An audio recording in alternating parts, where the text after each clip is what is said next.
भाइयों बहनों नमस्कार। All India anganwadi news channel में आपका स्वागत है। चैनल से जुड़ने के लिए नीचे दिख रहे रेड कलर के सब्सक्राइब बटन पर आपको सबसे पहले क्लिक करना है। फिर साइड में एक नोटिफिकेशन बेल यानी घंटी बन के आएगी, उस पर जब आप दबाएंगे तो 3 घंटी आपको दिखेंगी, जिनमें सबसे ऊपर आल वाली घंटी आप लोगों को दबा लेनी है। आंगनबाड़ी सेविका सहायिका मिनी बहनों, आज शाम की सच्ची खबरों में आप सभी का स्वागत है। वीडियो को लाइक कर देना, कमेंट कर देना और अपने भाई बहनों को भी चैनल से जोड़ने का प्रयास करना। बढ़ते हैं बहनों आज की खबरों की तरफ। आपको बता दें, इन दिनों सोशल मीडिया में एक ये खबर काफी प्रकाशित हो रही है। आइए इसके बारे में जानकारी लेते हैं। इसमें लिखा है, महिला होना गुनाह है या छोटा कर्मचारी होना गुनाह है, क्योंकि आंगनबाड़ी कार्मिकों का यही दर्द है। आइए उनके दर्द को एक बार सुनते हैं और देखते हैं कि सरकारें किस तरीके से, विभाग सब मिलकर के बहनों का शोषण कर रहे हैं। पिछले वर्ष अक्टूबर माह से नहीं मिला मानदेय, भुखमरी से कगार पर आंगनबाड़ी वर्कर बहनें हैं। तो ऐसे में सत्ता परिवर्तन हो चुका। बताया जा रहा था कि चुनाव के चलते फंड ट्रांसफर नहीं हो रहे, इसलिए पैसा नहीं आ रहा। चुनाव भी हो गया, सब कुछ हो गया, लेकिन अभी भी सरकारें पैसा नहीं भेज पा रही हैं। अब कह रही हैं कि जो है यहां पर उनका पीएफएमएस पोर्टल पर फीडिंग नहीं हुआ है। ऐसे ऐसे जो है लेटर आते हैं, आपने देखे भी हैं। तो क्या ये चीजें पहले हो सकती थी, तो इनको क्यों नहीं कराया गया? इतने महीने बीत गए हैं और बहनों को उनकी मेहनत का पैसा नहीं मिल पा रहा है, जिसके लिए डेली वो जो है ऑल इंडिया से भी गुहार लगाती हैं और कहती हैं कि पैसा कब आएगा। विभाग सरकार इसका जवाब दे। यहां पर तमकुही राज जो परियोजना है कुशीनगर की, वहां पर यह आर्टिकल प्रकाशित हुआ है कि महिला होना गुनाह है या फिर एक छोटा कर्मचारी होना गुनाह है, क्योंकि यहां पर समस्या केवल आंगनबाड़ी बहनों की नहीं है, समस्या ऐसे ही वहां की आशा वर्करों की भी है, समस्या रसोईया वर्करों की भी है। कह सकते हैं कि समस्या छोटे कर्मचारी की है। तो एक महिला होना भी यहां पर लग रहा है गुनाह है, क्योंकि ज्यादातर जो महिलाओं के जो है छोटे कर्मचारियों वाली श्रेणी में जो भी हैं, उन्हीं विभागों में उन्हीं का पैसा यहां पर उनको नहीं मिल रहा है। बात यहां पर बता दें कि बीते वर्ष यहां पर बता रहे हैं कि अक्टूबर माह से मानदेय बहनों को नहीं मिला है। आपको पता होगा नवंबर, दिसंबर, जनवरी, फरवरी, मार्च, अप्रैल, इन सब महीनों का पैसा काफी जगह बहनों का बकाया है। आपको बता दें कि वे कह रही हैं कि हम महिला हैं, कमजोर हैं, इसीलिए हमारी समस्या को नहीं सुना जा रहा है। कई महत्वपूर्ण जो है पर्व भी बीत गए, हिंदुओं के भी बीते हैं, मुस्लिम के भी बीते हैं, सबके जो भी पर्व थे सबके बीत गए, लेकिन पैसा उनके हाथ पर उनकी मेहनत का नहीं मिला, जिससे वो अपने पर्व को अच्छे से मना पाती। आपको बता रहे कि घर में आयोजित जो उत्सव है वो भी निकल गए हैं, लेकिन जमीन पर सरकार और विभाग के योजनाओं को लेकर के लगातार जो है यहां पर काम करने के दबाव और मानदेय न मिलने के कारण हमारी दयनीय स्थिति खराब हो चुकी है। तमकुही राज तहसील के तमकुही, सेवरहरी और दुदही विकास खंड में लगभग 1000 कार्यकर्ता बहने हैं। इनके जिम्मे महिला बाल विकास विभाग के अलावा बीएलओ के काम, स्वास्थ्य विभाग के काम, सर्वे के अलावा दूसरे अतिरिक्त कार्यभार भी हैं। इन कार्यों को लेकर के महिला वर्करों को गांव से निकल करके विभिन्न जो है कार्यालयों तक जाना पड़ता है और उसके लिए खर्चा भी लगता है। यहां मीटिंग, कल वहां मीटिंग, परसों वहां मीटिंग, आज इसके लिए आओ, कल उसके लिए आओ। इन सब चीजों के लिए जब बहनों को जाना पड़ता है तो किराया भाड़ा भी लगता है। इसका तो सरकार ने कोई वहन नहीं किया है, ना ही पैसा गवर्नमेंट देती है, ये बहनें अपनी जेब से लगाती हैं। वहीं पर तमाम रिपोर्ट्स के लिए भी पैसे मांगे जाते हैं, तमाम जगह वो भी बहनें देती हैं। और इतने महीनों से जब मानदेय ना मिल रहा हो तो आखिर बहनें क्या करें, कैसे करें, ये उनके सामने एक बहुत ही मुसीबत आती है। अब आप सोचिएगा, इसमें बताया जा रहा है कि महिला वर्कर बताती हैं कि गांव से सीधे ब्लॉक या तहसील मुख्यालय जाने का साधन नहीं है, इसलिए परिवार के एक व्यक्ति को भी साथ लेकर के बाइक या फिर अन्य साधन से उनको जो है जाना पड़ता है। अब खुद नौकरी कर रही है, पैसा इतना कम मिल रहा है, वो भी समय पर नहीं मिल रहा है, उसमें भी इतना शोषण है। उसके अलावा घर से भी एक सदस्य को बेचारी जो है मीटिंग में लेकर के जाती हैं और वो अपना बाइक पर लेकर के उनको जाते हैं। कई बार आपने देखा है ऐसे ही केसेस में, अभी हाल ही में आपको बताया था, एक जो है बहन बाइक से ही जा रही थी और वो गिर गई थी और वहां पर उनका जो है यहाँ पर निधन हो गया। ऐसे काफी बहनों ने जाने भी गंवाई हैं ड्यूटी के दौरान ही। अब आप सोचिएगा, ये चीजें हैं जो बहनों को दिक्कत कर रही हैं, लेकिन विभाग इनकी ओर ध्यान नहीं दे रहा। बताया जा रहा जिसमें सैकड़ों रुपया खर्च हो आते हैं। इसके अलावा वर्ष 2021 के अक्टूबर माह से अब तक का कई महत्वपूर्ण पर्व बहनों ने मनाए। घरों और रिश्तेदारों के यहां पड़े जो भी उत्सव वो भी सब बीत गए, लेकिन उनका मानदेय 1 रुपया भी उनको नहीं मिला। साथ ही साथ आपको पता है तमाम फोटोकॉपी कराई जाती है विभाग की तरफ से, वो पैसा भी सरकार ऊपर से विभाग नहीं देता, वो बहनें अपनी सैलरी से कराती हैं। न जाने कितने कितने रजिस्टरों की फोटोकॉपी करा करा करके पिछली वाली विभाग मांगता रहता है, बहनों को ये सब देना पड़ता है। और वैसे भी तमाम कार्यक्रम है बहनें कर देती हैं, लेकिन उसके लिए पैसा पता नहीं कब आता है, कहां जाता है, बहनों को इसके बारे में भी दिक्कतें हैं। विभाग तो कम मानदेय किस महीने का भेज रहा है, कौन से मद में आ रहा है, ये क्लियर नहीं करता है। ये चीजें क्लियर होनी चाहिए। बिहार जैसे राज्य में वहां पर जब क्लियर हो सकता है कि किस बहन का कितना कितना पैसा कौन से महीने का आया है, आंगन मानदेय से वो चेक कर पाती हैं। तो आप सोचेगा अदर स्टेट में ये क्यों नहीं होता। ये तो बहुत ही जरूरी है कि कौन से महीने का और कौन से मद में उनका कौन सा पैसा है विभाग की तरफ से, ताकि वो जो काम करती है उसका पैसा आया है कि नहीं आया, ये तो कम से कम उनका पता चले। अब इसमें ताकि शोषण ना हो।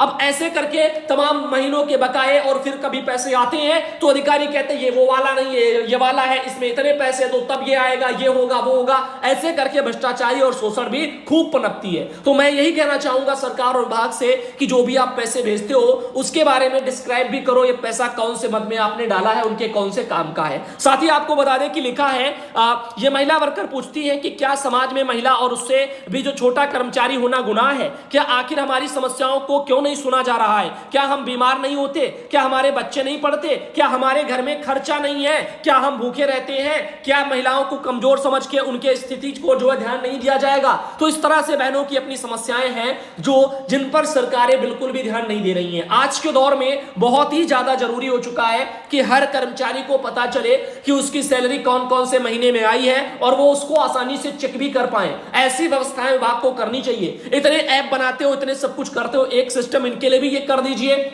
कि उनका भी पता चले कौन कौन से महीने का और कौन कौन से कामों का पैसा उनको मिला है और कौन कौन सा बकाया है और कौन जिम्मेदार है उसको पहुंचाने के लिए, कौन लापरवाही बरत रहा है। इन सब चीजों को पारदर्शी तरीके से लागू किया जाए विभाग की तरफ से। मैं चाहता हूं माननीय मुख्यमंत्री महोदय इस ओर भी थोड़ा ध्यान दे और माननीय जो विभाग के जो अधिकारीगण हैं वो कम से कम आप लोग ध्यान दीजिएगा, ताकि ये चीजें थोड़ा स्थितियां सही हो पाए। जहां भ्रष्टाचारी है वहां पर तो इन चीजों से किसी को लेना देना नहीं रहेगा, लेकिन जहां के ठीक ठाक है उन लोगों को कम से कम इस पर जो है फोकस करना चाहिए। आगे बात करते हैं, यहां पर शोभा रानी बहन आती है मेरठ से और उनके वहां से एक ये समस्या यहां पर उन्होंने भेजी है। ये समस्या केवल उनके यहां की नहीं है, घरेलू जो रसोई गैस सिलेंडर है उसके दामों में बढ़ोतरी हो चुकी है। जिन लोगों को नहीं पता आपको बता दे, अब आपकी जेब और थोड़ा ढीली हो जाएगी। कल पैसे बढ़ाए जा चुके हैं, 50 रुपया की बढ़ोतरी जो है घरेलू गैस सिलेंडर पर आपकी हो गई है। खाना बनाने वाले गैस सिलेंडर की मैं बात कर रहा हूं। तो आप सब बहने अब जो है जिनका भी सिलेंडर भरवाना होगा जब, तो 50 रुपया ज्यादा मिलेगा। आज की डेट के मुताबिक हो सकता है आगे और पैसे बढ़े या हो सकता है कम हो जाएं, जो भी है फिलहाल के लिए बताया जा रहा है। यहां पर आपको बताना चाहेंगे कि 50 रुपया की बढ़ोतरी यहां पर शनिवार को हो चुकी है एलपीजी गैस सिलेंडर के दामों में। तो ये एक सूचना यहां पर आ चुकी है। तो वहां पर आपको बता दें कि लखनऊ की अगर हम बात कर लें तो राजधानी लखनऊ में यूपी में 14.2 किलोग्राम वाला घरेलू गैस सिलेंडर होता है, उसकी कीमत है 1037 रुपया 50 पैसा। ये उसका जो रेट हो चुका है। तो इस तरह से आपको बताना चाहेंगे, ये चीजें यहाँ पे देखने को मिल रही हैं। तो आगे जो भी होगा बताया जाएगा। ये भी जानकारी आपसे रिलेटेड है क्योंकि खाना आप भी बनाती हैं, गैस सिलेंडर सबके घर में है, तो पता होना चाहिए कि गैस के दाम बढ़े हैं। आगे देखिएगा, कुसुम बहन आती हैं उत्तर प्रदेश के मऊ जिले से और उन्होंने अपने वहां से एक खबर भेजी है।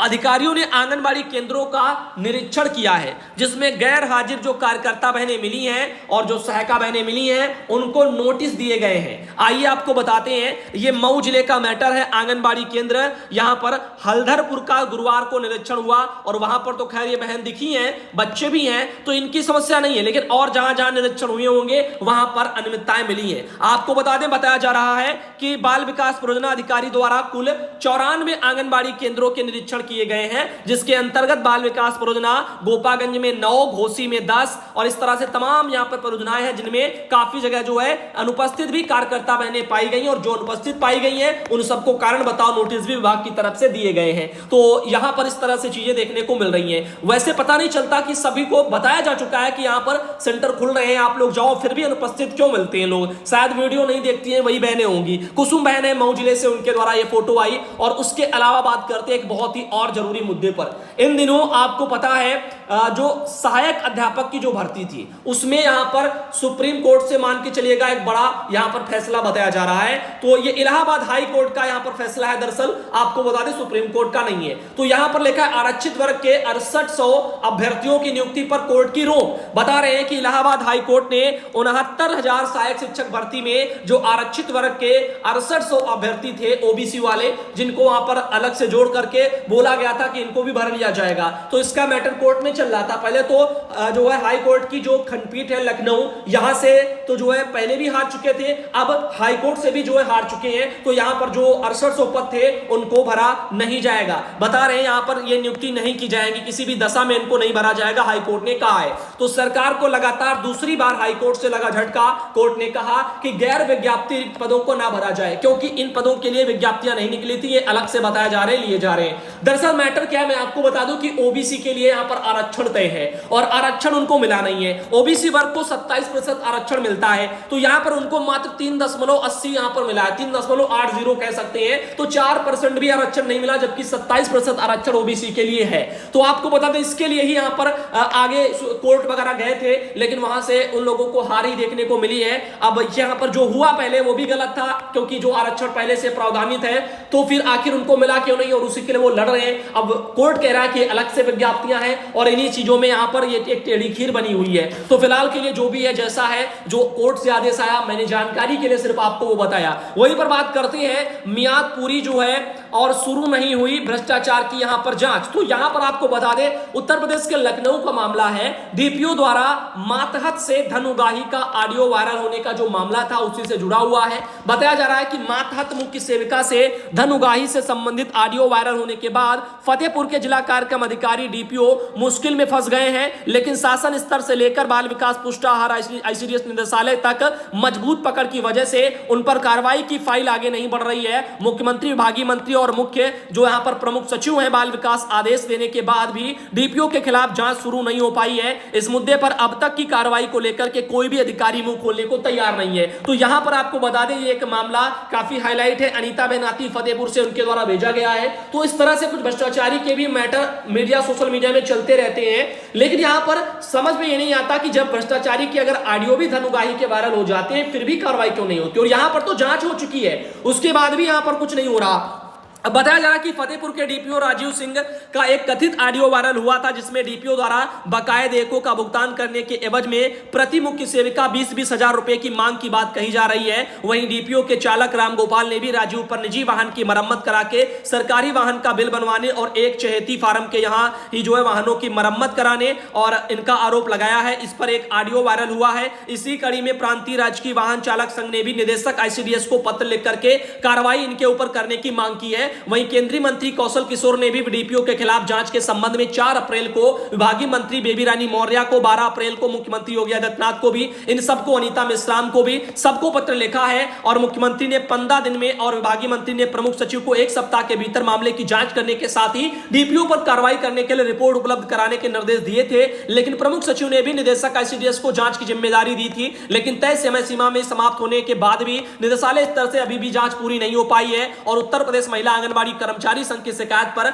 मुख्य सचिव दुर्गा शंकर मिश्र ने 9 मार्च को ही विभागीय प्रमुख सचिव को प्रकरण की जांच कराने का निर्देश दिया था। लेकिन यहां पर लेकिन बताया जा रहा करीब 2 माह जो बीत गए हैं और जांच शुरू नहीं हो पाई है। ऐसे में शासन से लेकर के निदेशालय स्तर के जो डीपीओ हैं उनकी एक यहां पर मजबूत पकड़ दिखाने का अंदाजा लगाया जा रहा है। तो यहां पर भैया अगर ये दोषी है तो कार्रवाई होनी चाहिए, लेकिन यहां पर यही तो चीजें होती हैं, जो एक बड़े ओहदे पर होते हैं वो अगर भ्रष्टाचारी करें या कुछ करें गलत तो उन पर कार्रवाइयां होने में बहुत टाइम लगता है। वहीं पर अगर छोटा कर्मचारी ना भी करे तब भी गलती से अगर उसको कोई फंसाना चाहे तो फंसा दे और आराम से बड़े अधिकारी बिना जो है ढंग की जांच के जो है उन पर कारण बताओ नोटिस भी थोप देते हैं। निरीक्षण के दौरान ही आपने देखा था एक लापरवाही वाला मैटर आया था, एक कार्यकर्ती बहन को बिना उनके लाभार्थी से जो है उनको उसमें फंसा दिया गया और इस तरह से उनकी सेवा समाप्ति के आदेश निकाल दिए गए। ये एक तरफा था और बहुत ही गलत था, उसके बारे में आपको हम बता चुके, दिखाया भी भी है। उन्होंने अपना पूरा रिकॉर्ड भी दिया था, बकायदा वीडियो, और साथ ही जो लाभार्थी जो उनके क्षेत्र के थे नहीं, उनसे जो है वो उन्होंने भी अपना बयान दिया था।